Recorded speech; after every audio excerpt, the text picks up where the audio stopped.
E aí, galerinha do mal, Alisson sou eu aqui de novo, mais uma vez. Desta vez eu vou falar de duas coisas bem rápida, né? Eu costumo falar bastante, mas hoje eu vou dar uma sintetizada no assunto. Eu tô um pouco atrasado para as duas coisas que eu vou falar, mas que elas se complementam de certa forma. A primeira é sobre a queda das ações, né? Que muita gente atrela as quedas das ações do Ibovespa. E a outra é a absolvição do Lula. É óbvio que existe uma certa ligação entre uma com a outra, mas é muito superficial mesmo. Eu vi alguns jornalistas falar que o Lula fez a bolsa cair, quando na verdade isso não uma notícia 100% verídica. Não que eu seja a favor do ex-presidiário Luiz Inácio, mas a verdade, né, assim, eu gosto muito de ter essa vertente real da situação do que acontece de fato. Eu vou começando falando pela coisa talvez menos importante momentaneamente, que é essa queda das ações do Ibovespa, que para algumas pessoas ficaram preocupadas, achando que o Lula tinha alguma coisa a ver com isso. Assim, num nível mínimo, ele realmente tem, né? Porque isso afasta os investidores, mas investidores de longo prazo, essa manada de gado que fica preocupado com essas pequenas oscilações micro do mercado, períodos de tempo muito curto, normalmente não fazem muito efeito Normalmente não, nunca fazem muito efeito na economia. Não, nunca também é muito forte, porque a gente teve o GameStop aí e fez sim. Mas de modo geral, não. Né? Se a gente for olhar o cenário econômico, o lockdown aqui no Brasil, em vários estados, chegando numa fase preta, vermelha, isso foi o grande causador dessa queda. Isso e também o aumento do coronavírus no Brasil como um todo. Claro que essa crise política com a soltura do Luiz Inácio também representa, né, essa queda de uma certa parte, mas o grosso mesmo fica sendo pelos lockdown e também pelas notícias, né, do atraso da vacina, da redução do número, né, que foi prometido até abril. Então isso faz o mercado retrair. Então não é simplesmente porque, meu Deus, o mercado odeia o Lula ou qualquer coisa assim, porque é besteira. Isso aí é coisa de jornalista, sabe? Jornalista é uma corja. Eles não entendem porra nenhuma de caralho nenhum. Entende muito superficialmente sobre várias coisas. O jornalista é alguém que numa conversa de bar é uma pessoa agradável para se conversar, porque ele entende muito ele entende superficialmente sobre diversos assuntos. Mas na raiz de várias questões, não. Um grande cara que não chega a ser um grande especialista em alguma área. Na maioria dos casos, óbvio que temos jornalistas extremamente competentes em campos específicos, né, do conhecimento, mas a grande maioria é só conversinha fiada e superficial. Dito isto, iremos para a parte que realmente é importante, ao meu ver, que é essa jogada impressionante do Faquin, que é assim uma das coisas mais imorais que a gente possa ter visto dos últimos 10 anos para cá. Com certeza uma das coisas mais imorais já feita pelo STF, que nesses últimos 2 anos de coronavírus, diga-se de passagem, está sendo extremamente autoritário, rasgando a Constituição e enfiando bem nos seus órgãos escritores. Eu me pergunto sempre, e assim, da forma mais apartidária que eu consigo ser, porque acreditem, todos nós somos ideologicamente suscetíveis, né? Não interessa se é de esquerda ou de direita, eu, você, nós temos sempre a nossa vertente ideológica e todas as nossas análises críticas, elas tendem sempre a pender pelo nosso lado ideológico. E tem que ser muito lúcido, né? Eu acho que assim, eu gosto bastante de trabalhar com a lucidez da realidade e tentar prender o menos possível no meu lado ideológico, mas de todas as formas possíveis a gente acaba pendendo um pouco. Então, eu entendo até a página 2 como que a cabeça de um progressista funciona, porque é um retardo mental que eles têm, que de vez eles penderem um pouco pro lado ideológico, eles pendem totalmente e pegam uma atrocidade de um para validar a atrocidade do outro. E aqui eu quero deixar claro que eu me refiro ao governo, como que eu posso dizer, ineficiente do Bolsonaro. Sim, ineficiente em algumas áreas, quase que 90%. Mas ele pega essa ineficiência do Bolsonaro como gestor para validar as atrocidades cometidas com Lula. Ou seja, eles pegam a balança da loucura e falam: ó, esse cara é doido, o de lá também era, valida, os dois se anulam. Sabe? E este é um problema. E este é um problema muito grave. Porque esse tipo de coisa é o que o Supremo faz, né? Fazendo essas porra que eles fazem aí. Prende deputado, tudo bem que o deputado era um idiota, mas isso não muda o fato. Rasga a Constituição, prende o cara com flagrante de vídeo. Nunca ouvi falar de flagrante de vídeo, mas o STF, ele conseguiu, solta o Lula na outra semana, e isso não é feito sem um objetivo. Esse tipo de coisa não é feita sem um objetivo, sabe? Sistematicamente, não existe coincidência, sabe? Não sou um Paulo Cogos do Chapéu Alumínio, nem um Olavo, embora boa parte das coisas do que ambos falam tem muita verdade, mas também tem muito conspiracionismo. Algumas coisas não dá para serem disfarçadas. Literalmente, existem coisas que não podem ser disfarçadas porque elas não têm cabimento, uma coisa dessa. Cara, o Príncipe Charles, o inglês, ele deu uma entrevista, se eu não me engano, foi no começo do ano passado. Foi no começo, maio do ano passado, porra. Eu acho que foi maio do ano passado, ou julho, uma coisa assim, na qual ele falava sobre os tempos de crise, as medidas de crise e como nós devemos aproveitar essas medidas de crise para enfiar novas regras ou mudar o estatuto social. Para quem conhece um pouco, o estatuto social seria um pouco do nosso convívio, nosso contrato social entre as pessoas da sociedade, essas coisas. Cara, é muito na cara. É uma coisa assim muito, muito, muito, muito, muito, muito nítida.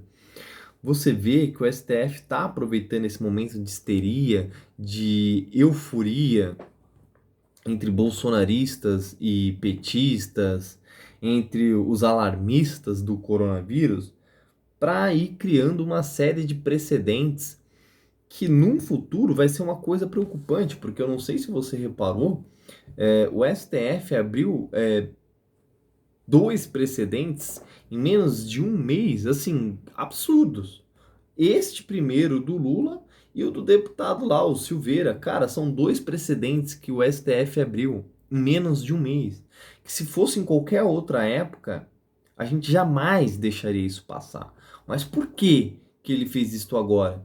Porque a gente está no meio de uma pandemia, onde a gente está sendo atacado com tantas notícias, tantas bombas de notícias assim, ridiculamente grotesca, como as medidas do governo, como as próprias medidas do STF, o alarmismo sobre o coronavírus. Não quero ser um negacionista aqui, nem ser tratado como negacionista, falando que não, o coronavírus não é uma catástrofe, pois é, mas se você tiver a coragem, né, de me falar que não existe um alarmismo exacerbado sobre ele, desculpa, você não está vivendo no mesmo planeta Terra que eu. Você está num mundo de Nárnia muito louco de cogumelo, meu filho.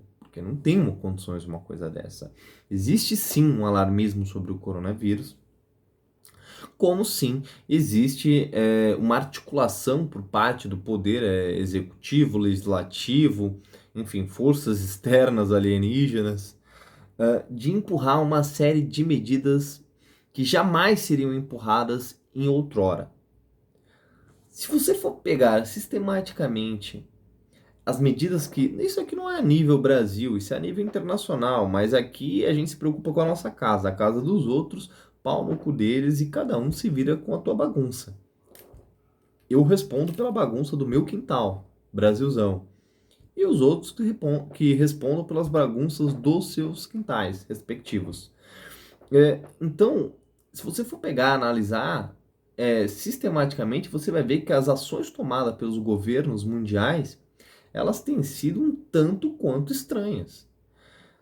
E principalmente a nível Brasil, onde existe sim uma oligarquia que comanda o país, e você vê essas loucuras de precedentes sendo abertos uns após o outros, gente, os caras não tá dando nem 3 meses de vigência.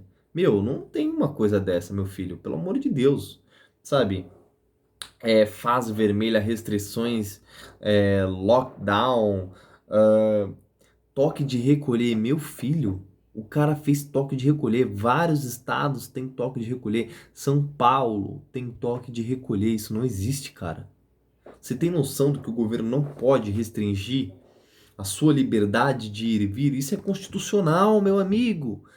Ele não pode restringir, não pode haver toque de recolher. É inconstitucional. Porra, não tem condições. E mesmo assim o precedente foi aberto. Não se pode prender um deputado em flagrante por uma opinião política. O procedente foi aberto.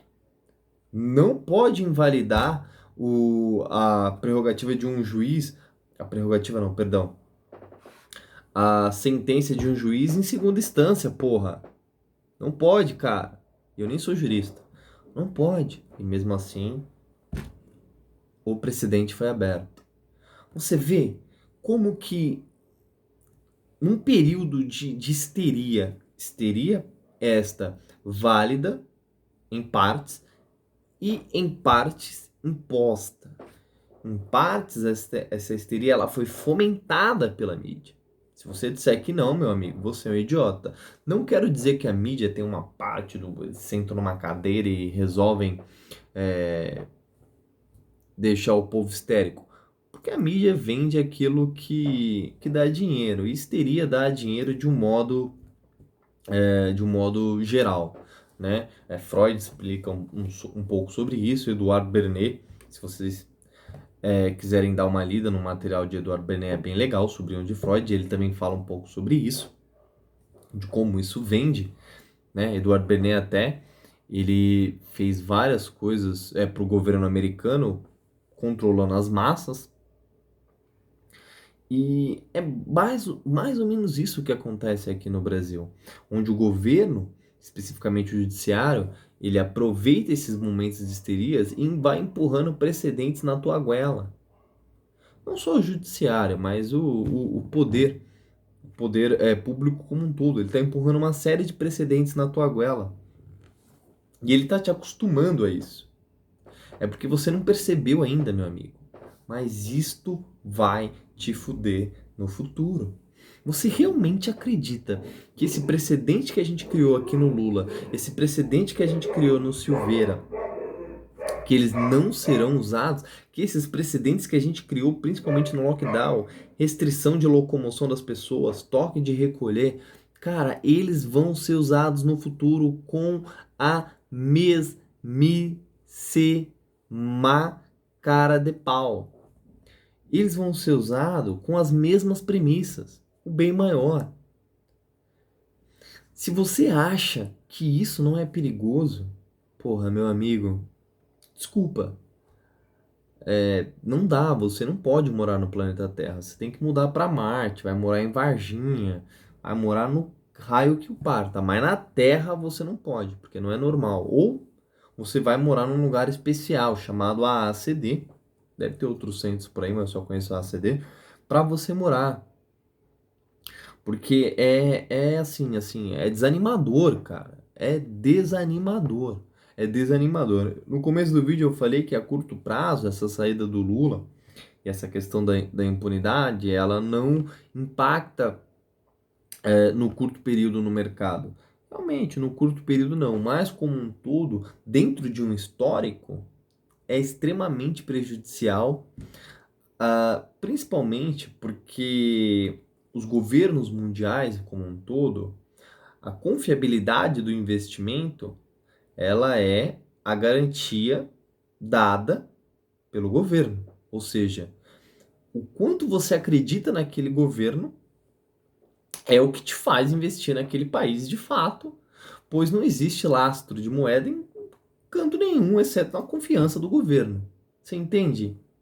Você entende por que o dólar subiu tanto e por que o real foi a moeda dos emergentes mais desvalorizada? Todo mundo tem zero confiança com o Brasil, cara. É zero confiança por essas barbaridades que acontecem, essas medidas com precedentes enormes dentro do Estado brasileiro, que é gordo, que é farto, que é corrupto e que o povo é passivo.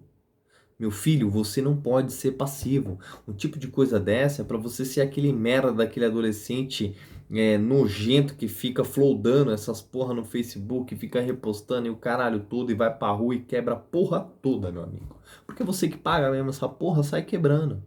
Porque uma coisa dessa, num outro país onde as pessoas prezam pela nação, não dando uma de estadista, mas já indo por aí, onde as pessoas prezam pela nação, onde as pessoas prezam pelo dinheiro dela, prezam pelos investimentos, prezam por, pela moralidade, pelo que elas vão passar para os filhos, prezam por qualquer tipo de valor, de sentimento, de justiça, pessoas que prezam pela justiça, sabe?